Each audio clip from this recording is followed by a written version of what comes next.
भक्तों, ओम नमः शिवाय, श्री शिवाय नमस्तुभ्यम, जय श्री महाकाल। भक्तों, क्या आपके भी घर में कोई ऐसा व्यक्ति है जिसका विवाह नहीं हो रहा है? उसके विवाह के लिए आप लोग बहुत ज्यादा परेशान रहते हैं, बहुत सारे पंडितों के पास चले गए, आप लोग बहुत सारे ज्योतिषियों के पास भी चले गए, लेकिन फिर भी उस व्यक्ति का विवाह नहीं हो रहा है। तो भक्तों, चिंता मत करिए। आज की जो ये वीडियो है, सिर्फ और सिर्फ गुरुदेव जी ने आज के इस वीडियो में विवाह से रिलेटेड उपाय बताए हैं। अगर आप इन उपायों को करते हैं, आपके परिवार में जो भी व्यक्ति है जिसका विवाह नहीं हो रहा है, उसके विवाह के लिए आप लोग बहुत ज्यादा चिंतित रहते हैं, उसकी एज बढ़ती जा रही है, 30 से 35 साल का हो गया है या हो गई है, या आप चाहते हैं कि जिस घर में आपके बेटी या बेटे का रिश्ता हो, तो बस आज के इस उपाय को अगर आप कर लेंगे तो आपके घर में जो भी समस्याएं चल रही विवाह से रिलेटेड, सारी की सारी जड़ से समाप्त होंगी और आपकी जो भी मनोकामना होगी भगवान भोले बाबा अवश्य रूप से पूरा करेंगे। तो भक्तों, चलिए चलते हैं उपाय की तरफ और जानते हैं गुरुदेव जी ने आज के इस वीडियो में कौन कौन से उपाय बताए हैं जिसको करने मात्र से आपकी सारी मनोकामना पूर्ण होने वाली है। और जो भी भक्त आज हमारे चैनल में पहली बार आए हैं और मेरी आवाज पहली बार सुन रहे हैं, तो चैनल को कर ले सब्सक्राइब और बेल नोटिफिकेशन को ऑन कर ले, जिससे गुरुदेव जी की आने वाली अपकमिंग वीडियोस आपको मिलती रहे। तो भक्तों, सबसे पहले उपाय की तरफ अगर चलते हैं तो गुरुदेव जी बताते हैं कि इस उपाय को आपको कोई भी जो अगला सोमवार वाला दिन होगा, जी हाँ भक्तों, जो भी अगला सोमवार का दिन होगा उस दिन आपको ये उपाय करना है। ठीक, तो इस चीज का आपको विशेष ध्यान देना कि जो भी अगला सोमवार होगा उस दिन आपको ये उपाय करना है। अब गुरुदेव जी बताते हैं कि सबसे पहले तो आपको करना क्या है कि सोमवार के दिन आपको चाहिए एक बेलपत्र की डंडी, एक काली मिर्च और एक लोटा जल। जी हाँ भक्तों, एक तांबे के लोटे में जल भरना है आपको और एक बेलपत्र की डंडी, ज्यादा बड़ी डंडी ना ले, छोटी सी डंडी ले और एक काली मिर्च ले ले। ठीक, अब भक्तों गुरुदेव जी कहते हैं कि आपको सोमवार के दिन जब मंदिर पहुंच जाएंगे तो आपको सबसे पहले 7 से 10 मिनट भगवान भोले बाबा की आराधना करनी। क्या करनी है? भगवान भोले बाबा की आराधना करनी। उसके पश्चात ही आपको उपाय को शुरू करना है। अब आपने आराधना कर ली, अब इसके बाद गुरुदेव जी बोलते हैं कि सबसे पहले तो आपको उत्तर दिशा की तरफ मुख करके शिवलिंग के सामने बैठ जाना है। अब जहां पर आप बैठेंगे तो जो शिवलिंग का सामने वाला भाग दिख रहा है, मतलब जिधर आप बैठे हैं, तो जो आंखों के सामने आपके शिवलिंग का भाग दिख रहा है, उसके जस्ट अपोजिट वाले भाग में, मतलब जस्ट पीछे आपको वो एक बेलपत्र की डंडी और एक काली मिर्च रख देनी है।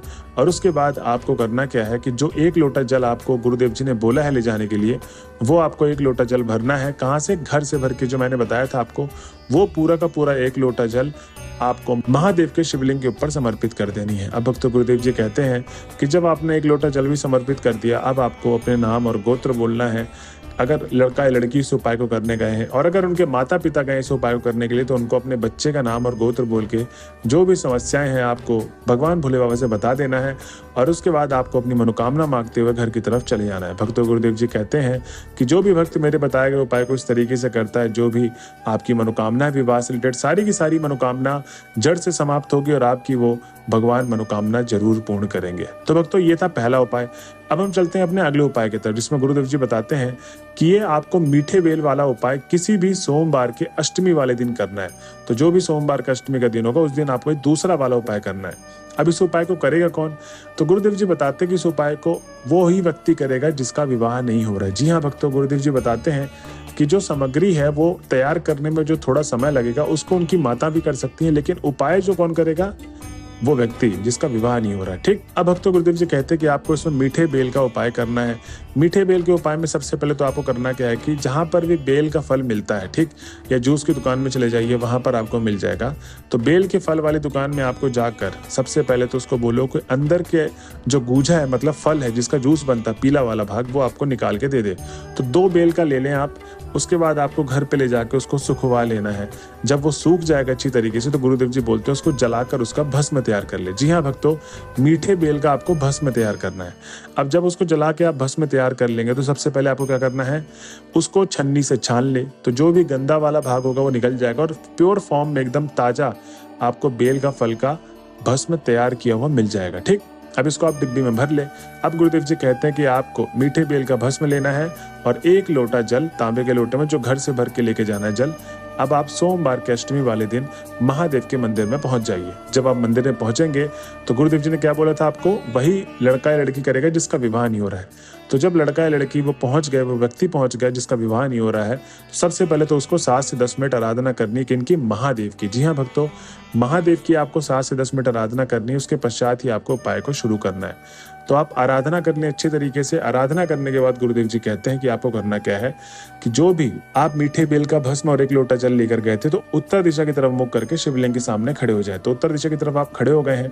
अब गुरुदेव जी कहते हैं कि आपको करना क्या है, वो जो आप मीठे बेल का भस्म तैयार करके लेके गए थे, सबसे पहले तो आपको 3 चुटकी भगवान भोले बाबा के शिवलिंग पे आपको अलग अलग जगह समर्पित करनी है। तो सबसे पहला जो चुटकी आपको मीठे बेल के भस्म का समर्पित करना है वो शिवलिंग के सबसे ऊपर वाले भाग में। जी हाँ भक्तों, गुरुदेव जी ने बताया कि शिवलिंग के सबसे ऊपर वाले भाग में आपको मीठे बेल का भस्म अर्पित करना है। कितना? मात्र और मात्र 1 चुटकी। उसके बाद भक्तों आपको दाहिने हाथ में जहां पर माता अशोक सुंदरी का स्थान होता है, वहां पर आपको माता अशोक सुंदरी के स्थान पे दूसरी चुटकी निकालनी है उस डिब्बे से, और आपको मीठे बेल का भस्म माता अशोक सुंदरी पे अर्पित कर देना है। ठीक। और उसके बाद जो तीसरी चुटकी होगी वो आपको भगवान गणेश के स्थान पे अर्पित करना है।